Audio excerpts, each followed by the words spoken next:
Okay, an old video surfaced from 2001 when Suge first got out, and he was doing an interview at the office with BET, and they asked him about, if he were to attend a party and bump into Diddy and Dre, what would his reaction be? I wanted to get your thoughts on this. Yeah, I took credit for exposing Diddy and his homosexuality, right? I took credit for it like in 2000, 2021 or something like that. 2022 when I started saying that. But shit, it looked like Suge Knight was saying that back in 2001 when he got out of prison. I remember being at that interview. I set it up, and hey, he told us right then. So Suge been trying to tell us. Him and Tupac been trying to tell us. So I'm gonna stop patting myself on the back saying I'm the one that exposed what Diddy was doing because it's obviously that Suge knew back in 2001 that Diddy was having those type of parties.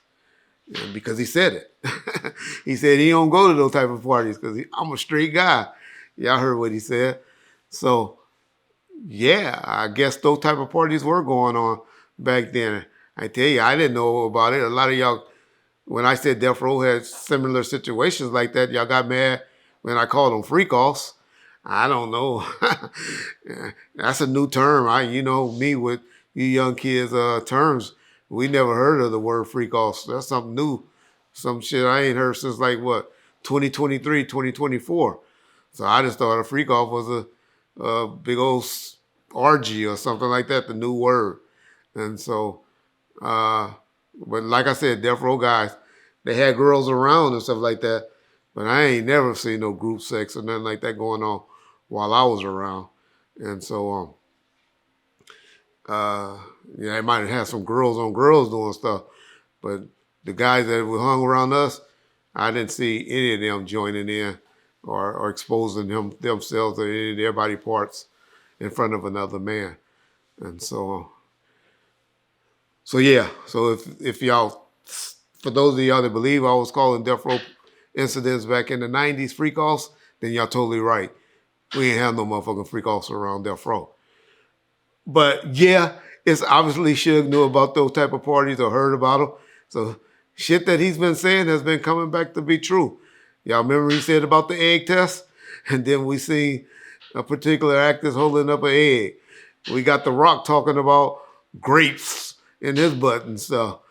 So, man, I guess I really wasn't as in the industry like I thought I was. But I ain't never ever saw no weird shit like that. And glad I haven't. Speaking of Suge, real quick, Reggie, I know that he has a new lawyer. He spoke about it on the last episode of his podcast months and months ago.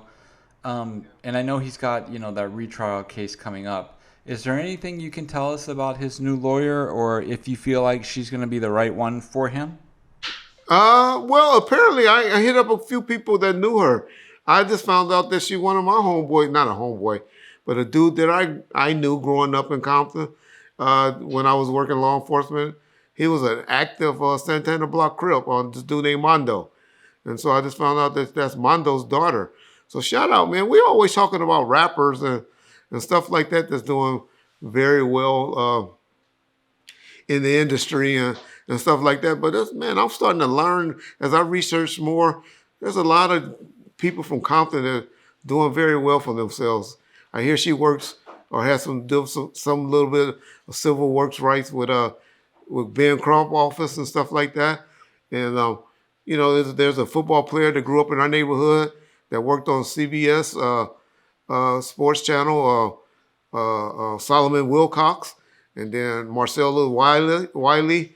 He does a great job working for Fox and ESPN, and was a good football player.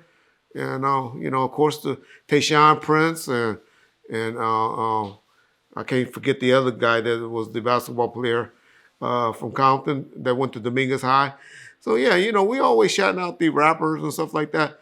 But there's a lot of people from Compton. Of course, we know about Venus and Serena and them that came from Compton and that's doing well. So I like to hear about people like that, especially young people like that. Of course, the Anthony Anderson, the actor, And so it's a lot of people from Compton that as we learn. One day we're going to do a segment of this about all of the the people that's in the industry that's doing stuff that's positive stuff from that came and grew up in the city of Compton. Y'all would be shocked and amazed for a lot of people that came out of the city that's doing very well for themselves.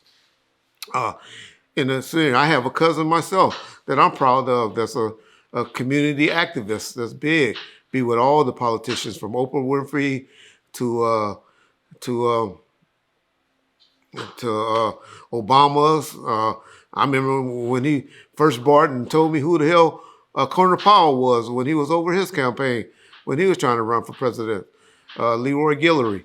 And so there's a lot of people like that that's come from our community that's that doing big things from Compton. So just like to shout it out. But yeah, she's a young lady from Compton. Apparently her father and them doesn't care about that blood and Crip stuff that's trying to help get Suge out. He got a big hearing on the 12th. And like I said, I don't think it's going to be successful just because of how the system is, but at least he's got a shot. And that's all dudes that's in prison want to do, is get a shot to go and try to get out and hopefully be like the Menendez brothers is, right? We've been seeing a lot of people been getting out of prison lately because of the overcrowd. You know, prisons being overcrowded in the state and the federal system. And, yeah, man, I'm one that really believe, don't have no desire to be in a friendship or anything like that, but I do want Suge Knight free from jail. And I think he has been in prison long enough. And so, man, anything that I could do, I would be gladly to do it, but there's nothing I can do to help him get out. But I wish there was. And so I wish her nothing but the best. And yeah, shout out to the young lady for trying to help Suge, however they met. Yeah. Do you think Suge's podcasting days are over, or do you think he's just taking a hiatus while he focuses on his cases? I think his podcast is over until he gets good news. He either gonna be an angry black man or a happy black man, one of the two. Hopefully he'll be doing the podcast and he'll be in some studios. But if not, he'll be telling us and giving us update and giving Bomb First some more content.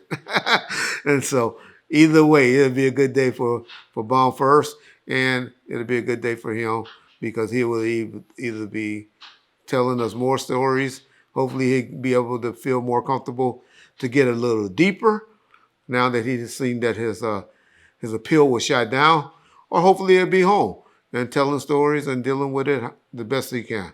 So that would be my take on that. But no, I don't believe his podcast days is over. But I believe he's just playing it smart, being quiet. Don't want to do anything to mess up his chance of getting out 10 years early, would be my take.